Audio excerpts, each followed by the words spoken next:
Thank you, Carl. Good morning. Good morning. Welcome to Second Unitarian Church. I am Barb Michael, a member of the Board of Trustees, and my pronouns are she, her, hers. Today we are in person at the Admiral at the Lake, the 2U Sanctuary, and continuing to meet virtually via Zoom. We ask everyone's indulgence for the complications of a three-part service. We're glad you are here, whichever way you are attending. If you are in the sanctuary and would benefit from hearing assistance, we have devices available. Please see our tech team in the back. We welcome people to wear masks during the service. This practice prevents transmission of COVID and helps us center the needs of those who are most vulnerable. We especially welcome newcomers and visitors this morning. Finding a new community and making new connections can be challenging. Please know that we're excited to have you and look forward to getting to know you. If you're new to us today, please note that in the Zoom chat or mention it in person during conversation after the service. If you would like, there are blue mugs you can use to signal to others that you would like them to come up and say hello. We also always need people in the kitchen after coffee hour, and that's a great place to see old friends and make new ones. Our worship today is led by Reverend Jason Lydon, along with Sue Burke as worship associate. Music is provided by the 2U Choir, Thais Braslavsky, Audrey Martin, and Director of Music, Carl Kennedy. Our time together requires a large group of people who make possible the worship, the music, and the technical production. They are listed in the order of service, and we thank them for their ongoing care of our congregation. I have a couple of announcements for you this morning. Following the service today, we will have a peace circle focused on issues of race and employment here at 2U. We will discuss hiring practices, culture of work, and opportunities for growth. These types of conversations can be challenging and also helpful. All are welcome. Reverend Jason will hold the circle. If you have been coming to church for a few weeks or months now and are considering membership in the church, please plan to attend the spring orientation sessions that begin next Sunday. Details can be found in our newsletter, The Anvil, and you can speak with Judy Corbet after the service. We are rapidly approaching the joint service we are doing with First Unitarian Church of Chicago on Sunday, May 4th. Put it on your calendar, over in Hyde Park. There are a few things to know. Firstly, we are all going to Hyde Park for the service. Be sure not to forget where we will be that Sunday. Secondly, the service starts at 10 a.m. rather than 10:30, 10 a.m., May 4th. Lastly, this all came to be because our choirs are partnering on music together. Be sure to come and celebrate the power of music. I welcome Sue Burke to lead us in our call to worship.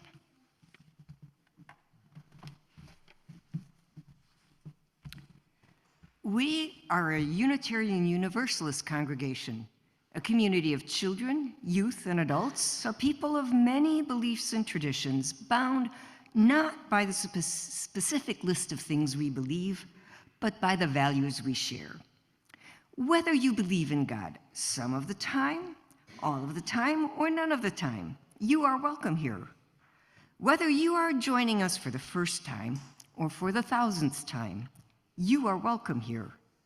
Whatever your race, whomever you love, whichever way you move in the world, however much money is in your pocket, you are welcome here. I invite you now, when you feel ready, to take a breath in and out. As the music begins, let us enter into our service together.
In just a moment, Lumi here in the sanctuary in Harris at the Admiral will light our chalices, the symbol of our faith.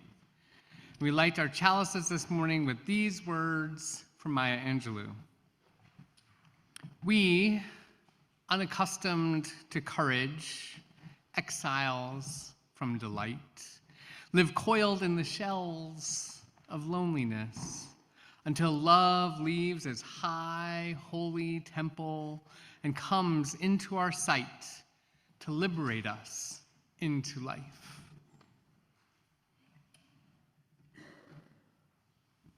Perfect. Our opening hymn this morning is number 18 in the gray hymnal, What Wondrous Love. This is an American folk hymn and has gone through a number of different iterations over the years. And the version we have with us has been adapted by Connie Campbell-Hart, UU musician. Many of you probably already know this hymn, but in case you don't, we'll go through it one line at a time. I'll sing it once, you sing it back to me. We're going to do that on the first verse, and then we'll go through and sing all three verses from there.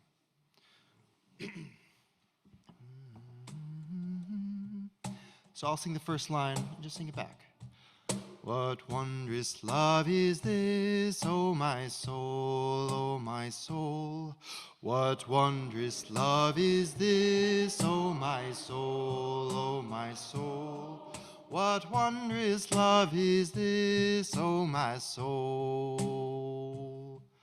What wondrous love is this, O my soul? What wondrous love is this that brings my heart such bliss? What wondrous love is this that brings my heart such bliss and takes away the pain of my soul, and takes away the pain of my soul, and takes away the pain of my soul, and takes away the pain of my soul. Now the whole thing. What wondrous love is this, O my soul, O my soul? What wondrous love is this, O my soul? What wondrous love is this that brings my heart such bliss and takes away the pain of my soul, takes away the pain of my soul. When I was sinking down, when I was sinking down, sinking down, sinking down, when I was sinking down, sinking down, when I was sinking down beneath the sorrow's ground, friends to me gathered round, oh my soul, oh my soul. Friends to me gathered round, oh my soul. With love unto all friends, love unto all friends, I will sing, I will sing. With love unto all friends, I will sing. With love unto all friends whose pain and sorrows mend, with thanks unto the end, I will sing, I will sing. With thanks unto the end, I will sing. With thanks unto the end. With thanks unto the end, I will sing. With thanks unto the end. With thanks unto the end, I will sing.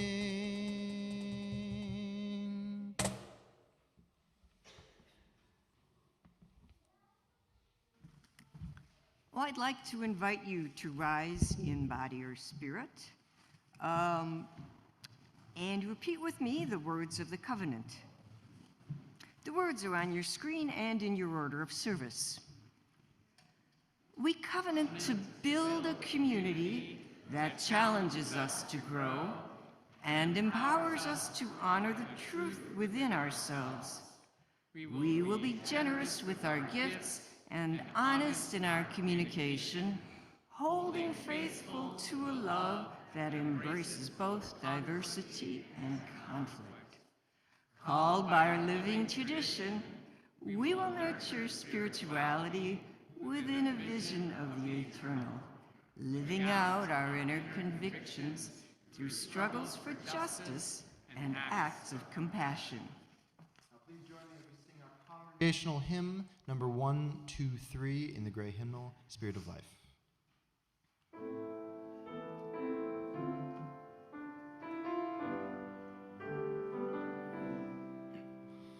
Spirit of life, come unto me. Sing in my heart all the stirrings of compassion. Blow in the wind, rise in the sea. Move in the hand, giving life the shape of justice. Roots hold me close, wings set me free. Spirit of life, come to me, come to me.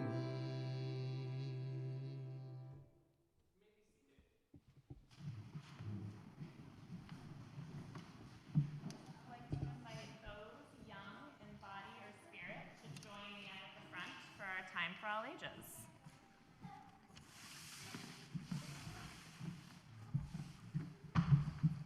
Not yet, not yet, not yet, not yet. All right, good morning, my friends. It's wonderful to see you. So the focus, we're not gonna open this yet, guys. So the focus of our service today is on being alone, and I found a poem that touches on that theme and also on what's happening outside right now, which is beautiful, beautiful springtime and flowers. So I'm gonna read you this poem called I Wandered Lonely as a Cloud by William Wordsworth, and then we'll get to the Wonder Box, don't worry. I wandered lonely as a cloud that floats on high over vales and hills, when all at once I saw a crowd, a host of golden daffodils, beside the lake, beneath the trees, fluttering and dancing in the breeze. Continuous as the stars that shine and twinkle on the Milky Way, they stretched in never-ending line along the margin of a bay. 10,000 saw I at a glance, tossing their heads in sprightly dance. The waves beside them danced, but they outdid the sparkling waves in glee. A poet could not but be gay in such a jocund company. I gazed and gazed, but little thought what wealth the show to me had brought. For oft, when on my couch I lie, in vacant or in pensive mood, they flash upon that inward eye, which is the bliss of solitude. And then my heart with pleasure fills and dances with the daffodils. So, with its most sort of literal interpretation, this poem is about someone who goes outside on his own, sees some beautiful daffodils by the water, and then finds himself often thinking about that image, about those daffodils, when he's spending time alone. Now, the word solitude means being on your own, and it has sort of a more positive connotation. We think of solitude more positively than loneliness. It's kind of like solitary. Exactly, kind of like solitary. Great connection, Zella. So it's when you're on your own and often enjoying and relishing that time alone. It's like you just switch tude for Terry. Yes, exactly.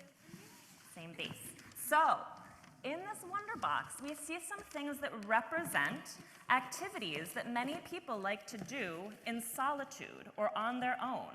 So what are you finding? Siobhan, what did you find? Yeah, that was kind of tricky. Yes. And so this is meant to represent like meditating. So meditating and being calm and peaceful is something that people often like to do in solitude. And Lumi, what did you find? A pen. People often like to write or draw in solitude. Malachi, what did you find? A book and crayons. People often like to read or draw and make artwork on their own. And what did you find, Zella? Yeah, people often like to make music or be creative on their own. And if you enjoy doing something, let's put it down. If you enjoy doing something, thank you for demonstrating the music that makes. Okay, once, go ahead. Go ahead. Okay, go for it. Beautiful music.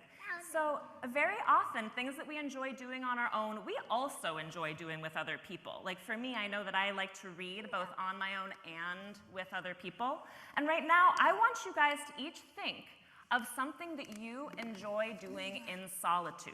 And it can be something that you also enjoy doing with company. So take a moment to think. Grown-ups, think about it too. Something that makes you appreciate your solitude in the company with yourself. And then kids, I'd love to hear from at least one of you, maybe two of you, something you like doing independently. Malachi, go ahead.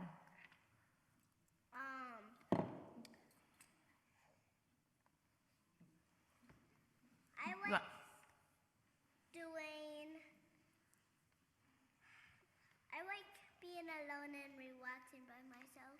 Alone and what? Relaxing. Relaxing. What a great one. Thank you. That's such a nice example, Malachi. Relaxing. Zella, go ahead. I like to imagine. Imagine. Daydream. Yes, I love that. Me too. Siobhan, did I see your hand? Go ahead. I just like to read long books. Read long books. Yes, me too. Lumi, do you want to share? Okay. Thank you guys so much for thinking about that with me. And as you embark on your week, I'd love to encourage you to notice moments of solitude and appreciate them. Notice how it feels to be in your own company. And with that, looks like we're eager to get to Sunday school. Love it. Let's sing the children to our classes.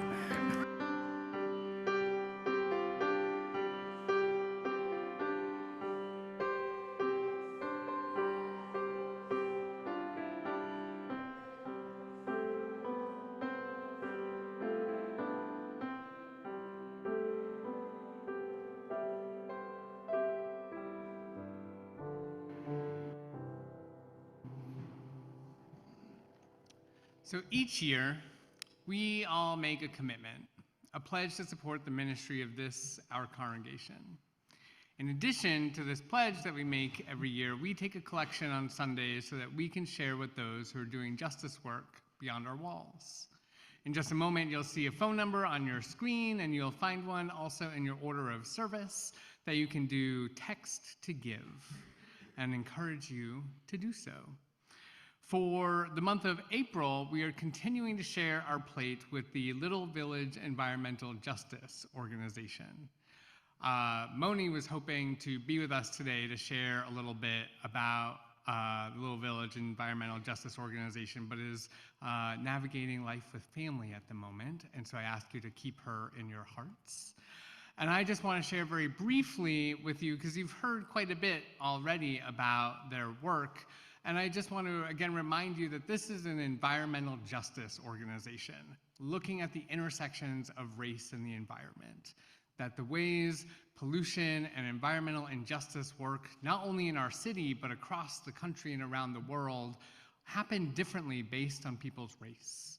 And that the impacts of pollution and of bus transfer stations and of dumping areas, these are disproportionately allocated, not only in our city, but pretty much everywhere else too. And so we have a responsibility to support those who are doing beautiful and powerful organizing, like the Little Village Environmental Justice Organization, so that they can do the work that is necessary to address these inequities. And it's our aspects of solidarity that build relationships across our communities. So I ask that you consider giving to Alvejo this morning.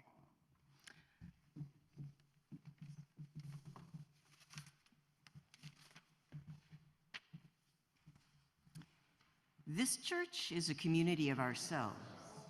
Its energy and resources are our energy and resources. Its wealth is what we share. As we contribute to the life of this community, we affirm it and enable its participation in the larger world around us. The offering will now be gracefully given and gratefully received.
Invite you into the spirit of prayer or meditation. Let's begin by breathing together.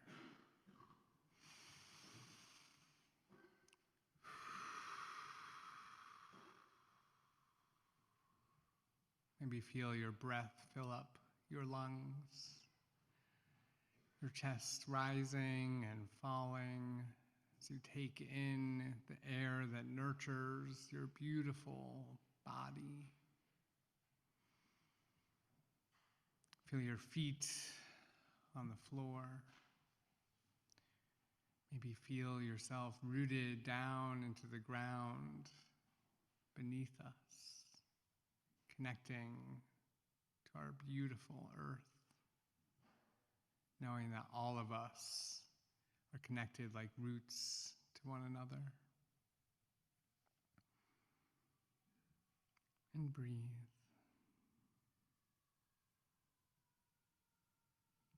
We begin always in thanks. Thankful for the breath in our lungs, the beauty of our earth, and the strength of this, our beloved community. We hold in our hearts those who care for family in ill health, those who live with grief or chronic pain, those struggling with addiction or illness, seen and unseen. We are with you. For parents and teachers and all those whose primary spiritual practice is caring for children, we are with you. We pray for our neighbors in prison, for those who are struggling to stay afloat in the midst of poverty, for migrants who are fleeing and seeking, finding new homes in our city amongst many, we are with you. Pray for all those living in harm's way, particularly those navigating the fears of gun violence in our city. We pray for those who love Dexter Reed, the young black man killed last week by officers and by CPD. We pray for our planet and commit to work that will lead us away from the harms of climate chaos. As war and genocide rage on and tensions are growing rapidly between Israel and Iran, we pray that wisdom, compassion, and empathy guide the leaders of our world. May they and we be instruments of a just and lasting peace. Our lives are truly blessed by those who knowingly, with curiosity and courage, face their final days. Into this, our shared silence across space, I invite you now to speak aloud the names of anyone you wish to lift up into the loving support of our community.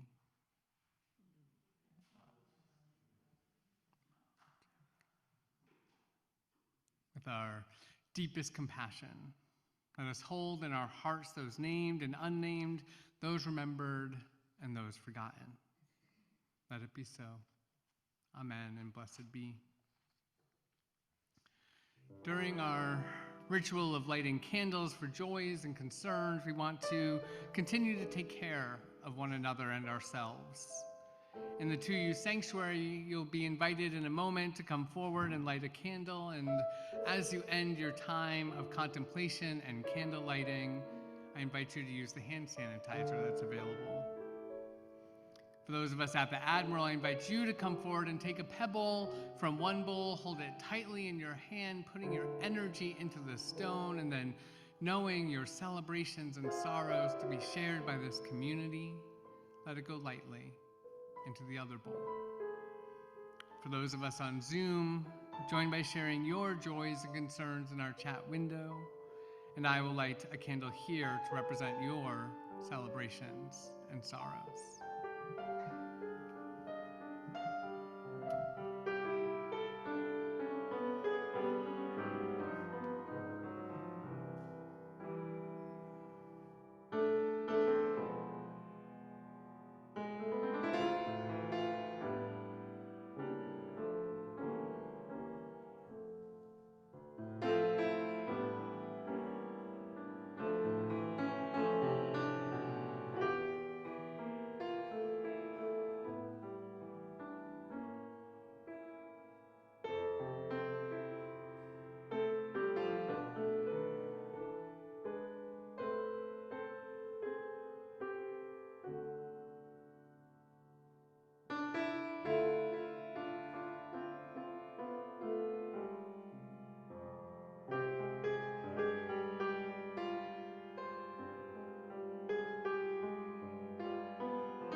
for the great unknown someone or something else we want to call our own. Loneliness is the very state that births the courage to continue calling, and when fully lived can undergo its own beautiful reversal, becoming in its consummation the far horizon that answers back. In the grand scale of things, loneliness is a privilege. Human beings may have the ability to feel aloneness as no other creature can, with a power magnified by intelligence and imagination.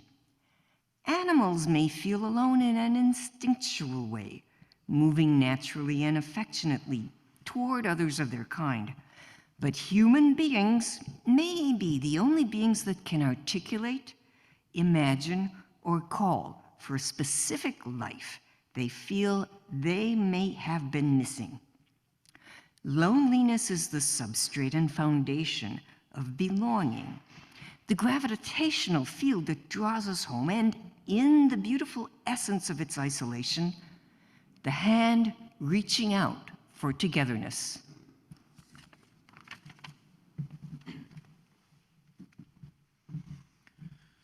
Our second reading is a poem entitled Belonging by Rosemary Watola Tromer. And if it's true, we are alone together. The way blades of grass are alone, but exist as a field. Sometimes I feel it, the green fuse that ignites us, the wild thrum that unites us, the inner hum that reminds us of our shared humanity. Just as 35 trillion red blood cells join in one body to become one blood, just as 136,000 notes make up one symphony, alone as we are, our small voices weave into one big conversation. Our actions are essential to the one infinite story of what it is to be alive.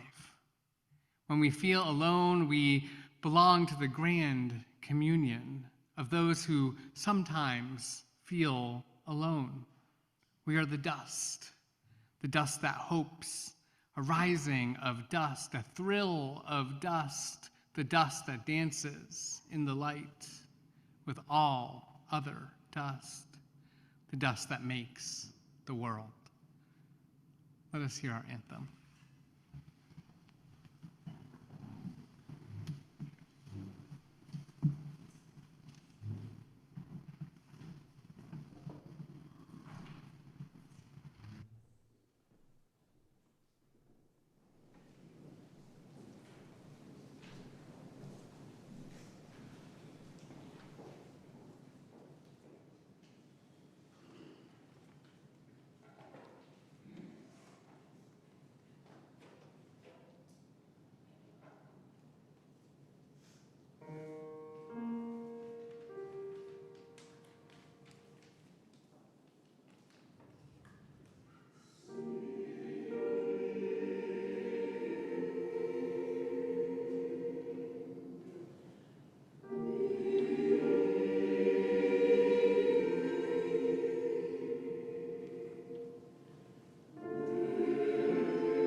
Thank you, choir. You're such a gift. When Dr. Vivek Murthy was Surgeon General the first time around during the Obama administration, he went on a listening tour of the United States to learn what people's health concerns were. And people told him about their struggles with opioid addiction, heart disease, diabetes, and more. The public health crises of our time. As the nation's doctor, he wanted to hear from people what they were facing and what they needed firsthand. What he and his team hadn't expected was that across the country, people are also suffering from loneliness. He wrote about this finding in his book, Together. In some cases, loneliness was driving health problems. In others, it was a consequence of illness and hardships people were experiencing. It wasn't always easy to tease out cause and effect, but clearly there was something about our disconnection from one another that was making people's lives worse than they had to be. He continued, many didn't even realize that loneliness was what they were feeling. But once one person in the room broke the ice by naming loneliness, I'd see hands go up with more stories to share. Men, women, children, highly trained professionals, tradespeople, minimum wage earners. No group, no matter how educated or wealthy, seems to be exempt. And this was before lockdown and the pandemic. Talking about loneliness makes me feel vulnerable. Vulnerability from the pulpit can be meaningful, but also tricky at times. And I'm grateful that we have created a culture that honors and celebrates vulnerability, a practice of being authentic with one another. In the past, we've had lay leaders get up and share deeply personal journeys, stories of struggle and hardship, in addition to celebration and triumph. In the past, I've preached about the beauty of liberatory vulnerability, a practice of engaging in the world with powerful autonomy that allows us to expose our bellies to one another with a sense of trust and openness. You've created space for me to share about my own mental health journey, something that is both very vulnerable and hopefully useful to share about. It's amazing how many of us struggle with similar things and how hearing shared stories can be healing and even transformative. Loneliness is something we all struggle with at times, some of us greater than others. So let's practice some vulnerability. I want to invite you into some tough feelings, and at the same time, if it feels like too much this morning, maybe soften your eyes, gaze off into the distance, allowing the words I say to pass through you without resting upon you. Maybe this morning is not the time for you to be vulnerable. Maybe you're looking for strength, and I promise that I will end with reflections of hope and possibility. I want to ask you to try to tap into an experience of loneliness that you have gone through. Maybe it was just yesterday. Maybe as early as this morning when you got out of bed. Or maybe it was years ago when you were navigating a particularly difficult moment in your life. What did loneliness feel like? Where did you discover it in your body? How did it affect your beautiful mind? I find that loneliness can feel like the heaviest and wettest blanket draped all across my body. It can look like a deep grayness engulfing my sight, tricking me into believing that everything is going to be hard and uninspiring. I can feel loneliness in my gut, in my chest, and sometimes even in my limbs. It's a feeling of numbness, absence of that which I desire. My brain can begin to spiral, and I wonder if I'm valuable. I get scared about the future in front of me, and I long for some kind of reprieve that seems to evade me. Where is loneliness in you? Toni Morrison writes of the feeling of loneliness like this. There's a loneliness that can be rocked, arms crossed, knees drawn, holding on this motion, unlike a ship, smooth and contains the rocker. It's an inside kind, wrapped tight like skin. Then there's the loneliness that roams. No rocking can hold it down. It is alive on its own, a dry and spreading thing that makes the sound of one's own feet going seem to come from a far-off place. Have you experienced this inside loneliness or a roaming loneliness? Have you found yourself locked up inside or wandering around, lost? Loneliness can feel unbearable at moments. It can be nearly incapacitating. It creates within itself a vicious cycle where we can feel lonely and then struggle to make moves that would reduce our loneliness. We feel lonely, so we find ourselves turning to substances that numb us rather than inspire us. We feel lonely, so we binge TV rather than go out to be with the people who love us. We feel lonely, so we hide under the covers rather than engage with projects that inspire us. But loneliness doesn't only happen when we're alone. We can be in a room full of people, even people who love us, and still feel a sense of loneliness. We can feel like the experiences in our mind, heart, and body separate us from those we are surrounded by. We get lost in the desperation and lack the capacity to connect. There can be loudness around us, but a silence within us that highlights our struggle to embrace the potential available to us from building community. We can feel like there is something broken about us, longing to heal, longing for understanding by others, longing for nurturing relationships.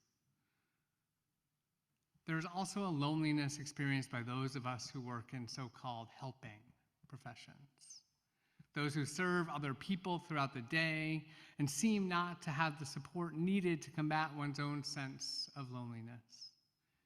Caring for others can be simultaneously profoundly meaningful and also draining. Upon returning home from work, there's a sense of being spent, unable to connect with one's partner, struggling to be there for one's children. The loneliness creeps in because there has been so much giving of oneself. And then there is the burden of holding all that care work in the silence of the heart, unable to truly talk about what happened in the day.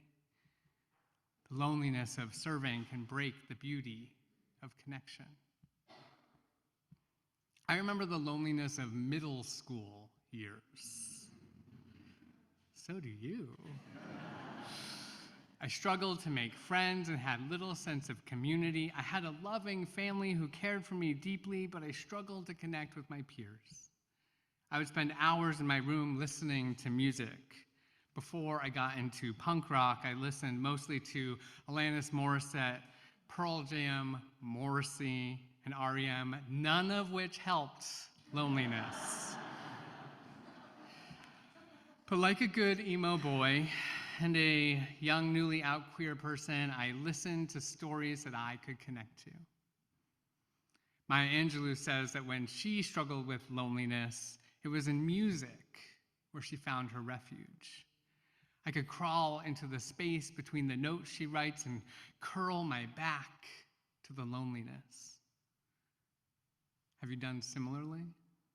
Have you found music or books or shows that helped you survive the pains and aches of loneliness? Loneliness catches us differently at different stages in our lives. For those amongst us who are older, there's a painful loneliness of watching friends and loved ones die. There's a loneliness of attending funeral after funeral, even when connecting with friends, realizing those who were previously so close are gone. There's a loneliness of loving someone who develops dementia or Alzheimer's, beloveds who seem to be lost, yet whose bodies still remain. There's a loneliness of memory loss. Stories in our minds disappear. They fall into the past. The loneliness of being the cared for rather than the caregiver. I find myself wondering about those who prey on the loneliness of others. I think of this a lot when it comes to the growth of right-wing fundamentalism and the rise of fascism in the United States. It seems to me that many of those who end up at the MAGA rallies are struggling with a desperate kind of loneliness. They are lost amidst the changing world and are seeking with a kind of despairing for a sense of self and collective connection amongst those who share their same fears and bigotries. People like Donald Trump and his ilk take advantage of the longing for connection. They give scapegoats and people to hate so that those struggling with loneliness may be able to bond in their disdain for those they consider the other. When Trump refers to immigrants as animals, a disgusting, racist, and vile thing to do, he's tapping into the fears of those who are finding an absence in their lives. I fear for our coming election and believe that our collective loneliness will be part of our downfall. Now for hope. What is the antidote to loneliness? One piece of it is to embrace a practice of solitude that we heard already with our children. Being alone need not mean that we are lonely. We can love our alone time and be fed by it. We can fully nurture ourselves with it and get to know our inner selves with a wisdom that teaches us more about who we are. This crosses the ages.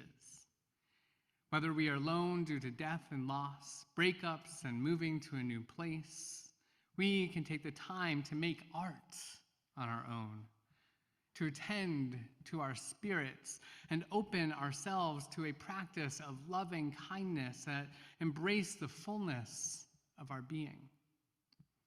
Alone need not be scary. Alone need not be lonely. Alone can be beautiful. The biggest way to resist loneliness is a sense of deep connection. We can connect not only with other people, to creatures that we love, but also to ourselves, to nature, and that universe that resides within us. Returning to our first reading, aloneness is not only good for us, it prepares us to be in stronger relationships with others. White writes, to allow ourselves to feel fully alone is to allow ourselves to understand the particular nature of our solitary incarnation. To make aloneness a friend is to apprentice ourselves to the foundation from which we make our invitation to others. To feel alone is to face the truth of our irredeemable and unutterable singularity, but a singularity that can kiss, create a conversation, make a vow, or forge a shared life. Take a moment to look around you.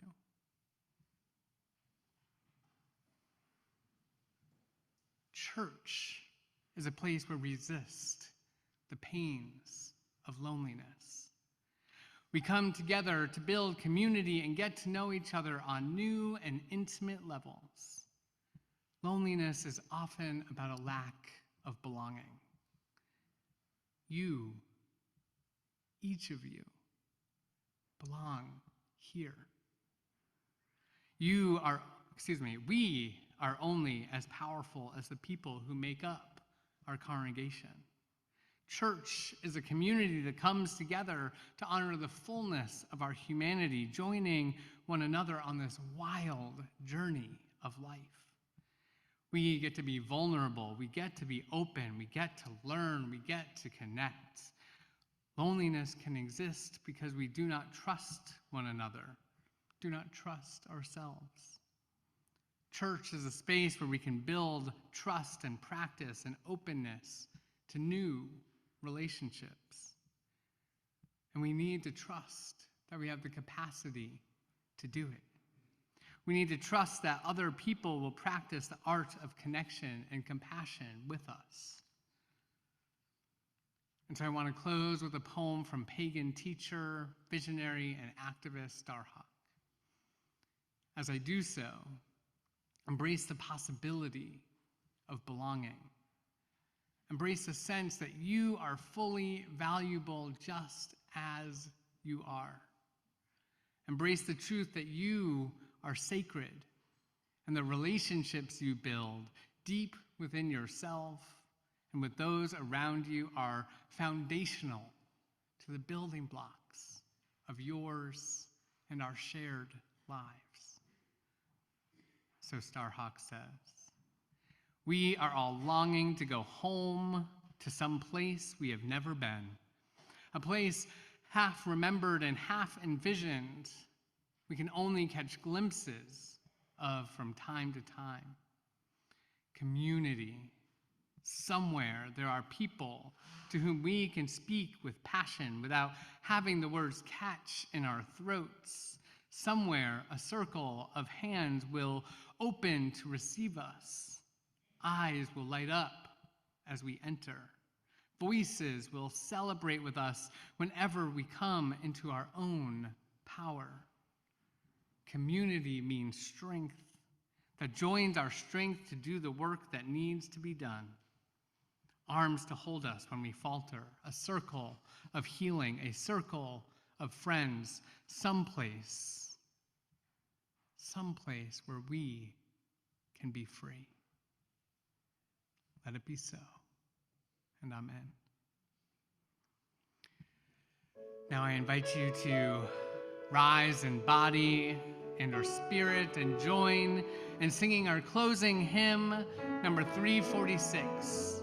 Come sing a song with me.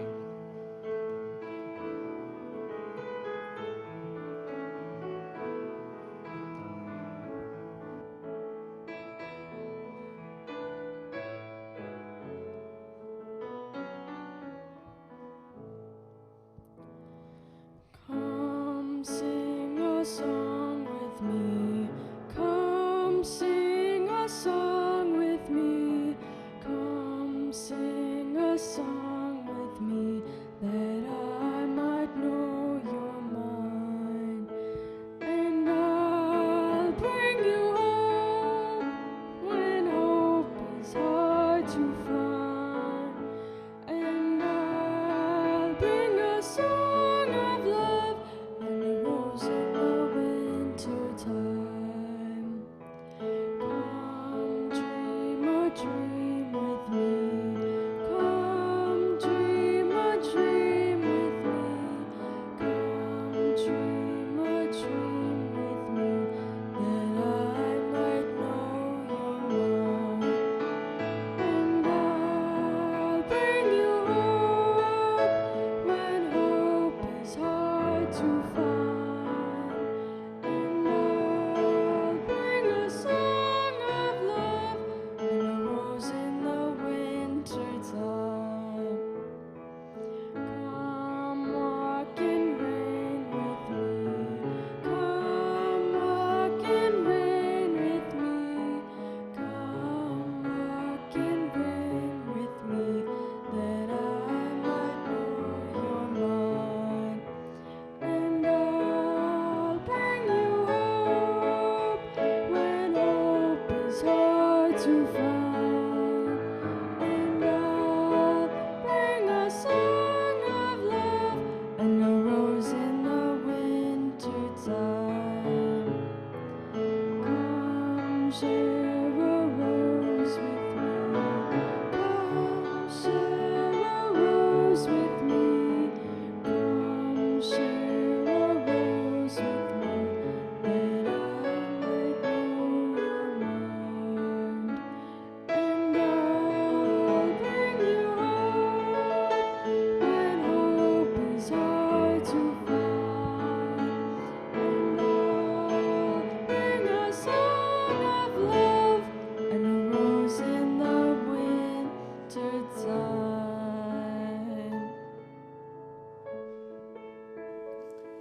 I invite you to rest your hands upon your heart or clasp hands with those you are sharing your life with.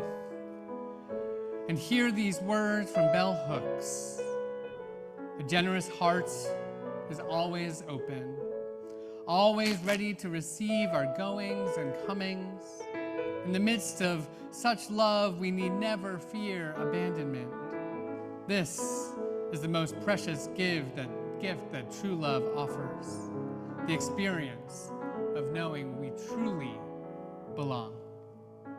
Go in peace, beloveds.